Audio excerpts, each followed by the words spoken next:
Who's going to have a problem? The NRA, the representative from the National Rifle Association, stood before council and goes, as you have proposed this, the original, we've got no problem with it. It comes in line with state code. Well, yeah, there's nothing to fight. Where we got the issue was when they decided to include concealed carry permit holders in the prohibition. That's where these groups are taking an issue. I don't think the Defense League is like, oh, but Bluetooth connected. It's just, okay, no, we find this acceptable and law legal. Yeah. Yeah, it falls in line. And what we have done here, and I've tried to separate this in our discussion, if we're talking about securing City Hall, securing the municipal courts, securing other municipally owned buildings and properties, you're not doing that with this ordinance, in my opinion. Okay, you may ban weapons, but what have you done to actually secure the building? I would rather, if you're going to go through with this, and you're going to ban everybody except for cops and retired cops, then to me the security measures have to be in place the day the ban takes effect. If you're going to do it, and then I still, and look, I'm Sunshine, I mean, there's no need for me to tell you that I'm not. I'm a pro-Second Amendment guy. I don't like any restrictions, really. But I do have some, common sense. We can work together. That doesn't mean I come over to your side. That means you give some, and I might be willing to give some a little bit. If you're going to secure the building, you're going to lock it down. There's all these other unintended consequences that come up. And again, you can't answer every single question. You can't foresee every single scenario. But you ought to be able to answer the basic ones. The folks at City Hall ought to be able to go to work and feel secure.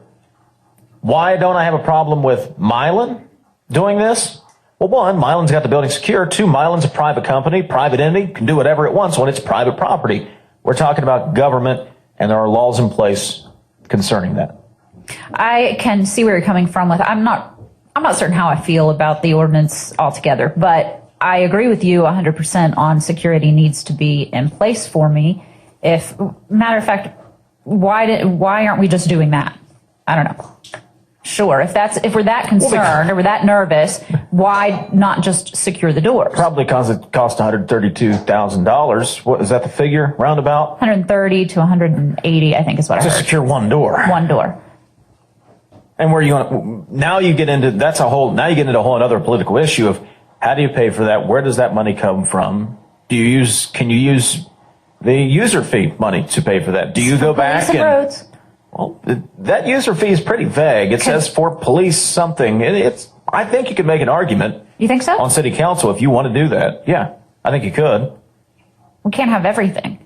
We can't have additional officers and city council could come back tomorrow and go, we need to secure the building. We're going to increase the user fee and then to $5 and we're going to use it for this and pass it. We can't stop it. And they could raise it to $20 if they want to. But my point is, you get into there's a whole other political realm there, political issues. When you're talking about paying for it, the 1% sales tax is still out there. I think it'll come back before the end of the fiscal year. That's always a possibility. They need revenue. Before or after election? Before this city council's term is up. Okay. So before June 30th. I think that'll be an issue that comes up before the city council again. Look, folks, I'm all for securing the building. I'm all for safety. You ought to be able to go to work and feel safe. Hey, I'm locked in this building. You want to get in here? There's one main entrance to this building. I know where you're going to come through. Any of the other ones, you got to have a key card to get in. Then I'm perfectly fine with that. I'm cool with that. I'm locked in. You go to Milan, you're locked in. Nobody's getting in that building. Milan has every right to do it. It's a private employer, private property. It's different when you're dealing with public property. Well, isn't that some of the question that you also have is where would this be? Where does this count? Is it City Hall? We have the public safety building, parking garages, but then otherwise, where does this apply? The library. No, the Metropolitan Theater. Now, we know the library is on board. The folks at the library board said to City Council, we don't really want anybody in here with their guns. One thing I want to ask Keith Morgan when we get him on, we're going to talk with the West Virginia Citizens Defense League president. When it comes to concealed carry permit holders, one of my arguments, again, is you're going to have at least basic training if you get your CCW. You got to, right? Yes. But these are also the same folks who more than likely are getting additional training. You're not just going to get it, put it away. I got it, good to go. You're going to practice. You're probably going to go take additional classes so you know what to do and when to do it. And well, when you consider that the state doesn't require anything to be able to carry. No, that's a constitutional right. I mean, Period. You don't have to have a concealed carry permit. But it's just like buying a sports car. Some of these guys that buy these sports cars, they'll actually go take a class to learn how to actually drive the thing. Okay? But what I feel is a responsible gun owner, if you're going to carry because you feel you need to defend yourself, you're going to figure out how to do it responsibly. It's a responsibility. It's a power that you take very, very seriously. Dad instilled that in me when I was very young. You don't mess around. This is not something you screw around with. We'll talk to Keith Morgan coming up with the West Virginia Citizens Defense League after the break. It's 9:40. It's Morgantown AM. Dave and Sunshine. Unwrap the savings and give back during the Subaru Share the Love event at John Howard Subaru. Get a new sleigh and keep money in your stocking with these huge savings. Plus, when you take home a new Subaru, Town on WAJR. Morgantown AM, Dave and Sunshine. Coming up, we'll tell you how one little girl took advantage of her sleeping mother's thumbprint. What? I'll explain How that. old is this kid, by the way? Smart kid. 6 years old. 6? Mm-hmm. Smart kid. Jeez. Be careful. Joining us now on the program is the president of the West Virginia Citizens Defense League. He's Keith Morgan. And we brought Keith on. We want to get his perspective on what City Council is doing. We've been talking about this ordinance for several days now, and Keith Morgan joins us on the program. Good morning, Keith. Morning. How are you? Keith, we're doing great. Was Santa Claus good to you this year? Santa Claus was not bad. My gift came a little early, but Santa Claus was not bad. Well, that means you've been good. So there you go. Keith, I'm sure, obviously, you're familiar with what Morgantown City Council is doing. From everybody I've talked to, whether it's the Defense League or it is, representatives of the NRA, as the ordinance was originally proposed, everybody seemed to be okay with it. Is that a accurate characterization? Well, it's semi-accurate. I mean, okay. We think it's a bad idea. Anytime you're taking away somebody's inherent right to self-defense. But having said that, the original draft of the ordinance was not in violation of state law, and there was an amendment offered which puts it in violation of state law. And I mean, you've really got two concepts here, two issues to deal with here. One's the legal issue, and we're actually working with the council staff attorney and with the council to try and sort out the legal issue. Then you've got the philosophical side of it, and it actually delves a little bit into psychology. If you listen to the comments that were made in city council, and if you listen to their rationale for enacting a ban, what they talked about over and over again was a fear that in a contentious argument, somebody might pull out a gun and shoot somebody else. And what you're seeing there is an example of psychological projection. Somebody who feels that way fears that if they were in a contentious and heated argument, they may pull out a gun and shoot somebody. And they project their lack of confidence in their own self-control onto the rest of society. And the reality is that we have over 100,000 people with concealed carry licenses, and who knows how many more carrying under constitutional carry who are in contentious situations every day and have the basic human self-control not to take a life over an argument. Talking with Keith Morgan, president of the West Virginia Citizens Defense League.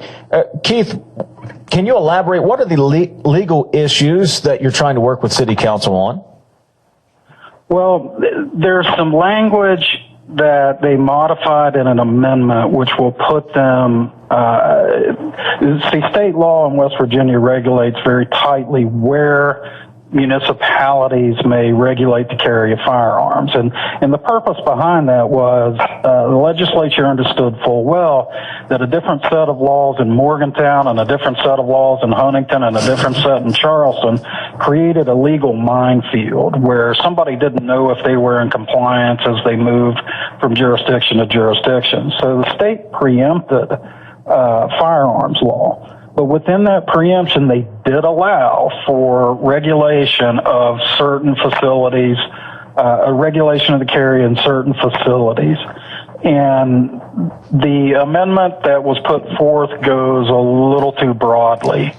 And I don't know. I'm hoping that the council is wanting to scale that back to be in compliance with state law, which, the WVCDL really doesn't have anything we can do at that point. But if they exceed state law, there are remedies. Keith, I've spoken just by message with Morgantown's mayor, and I asked, what kind of the feedback would be from them. And I was told that it might be good to talk to Charleston's mayor. In turn, I find out that there's ongoing litigation with that ordinance down there. Is that something that the Defense League is involved in? That's our lawsuit. Okay. I can't speak very much about it. It is ongoing litigation, but there are some similarities. The difference is that Charleston had pre-existing city ordinances that were in excess of state law when preemption was passed. And then after it was passed, subsequently refused to repeal portions of them. And so we've had to go to court to get that sorted out, and that litigation is still pending. Talking with Keith Morgan, West Virginia Citizens Defense League president. Keith, we've been talking a lot on this show about the concealed carry permit holders. We are a constitutional carry state now. You don't have to have that permit, but for the folks that do, I've said, if you're willing to go through the whole process of getting that permit, paying all those fees that you have to pay, you're also probably the person who is going to get more than just the basic training to get the permit. You're going to take these self-defense classes. You're going to take the firearms training. You know what you're doing. There are 100,000 people in the state, whatever it is, with concealed carry. Is that, again, is that an accurate statement that folks who will go through this process will go get this additional training and they take the responsibility very seriously? Most folks that I have come in contact, and there are an awful lot of them, who carry firearms, take the exercise of the right very seriously. If you talk to somebody, and the very typical story of somebody getting their license or even just deciding to carry is that the minute they put that thing, they put that thing in a holster and they head out into public, the gravity and the reality of the lethal force that they possess hits them very hard. And you hear an awful lot of people talk about changes in mindset and how arguments they may allow themselves to have gotten into in the past, once they have that firearm on, it's easier to walk away because the reality that a fight could escalate to a lethal force situation is now there. And so what happens is the result, and if you look at some of the studies that have been done, is that people with concealed handgun licenses are among the most law-abiding demographics in the country. They actually commit fewer crimes than law enforcement officers. So once you strap that firearm on, the responsibility hits you. The responsibility of self-defense hits you, and being responsible, because the consequences are very grave, and anyone who carries a firearm has to be aware of that, and we inherently are. Keith, we appreciate your time this morning. We are quickly creeping up on the top of the hour. We got to squeeze in another break. We will stay in contact. We appreciate the time. All right, thank you. Thanks, Keith. Thank you. Keith Morgan, the president of the West Virginia Citizens Defense League. We'll wrap.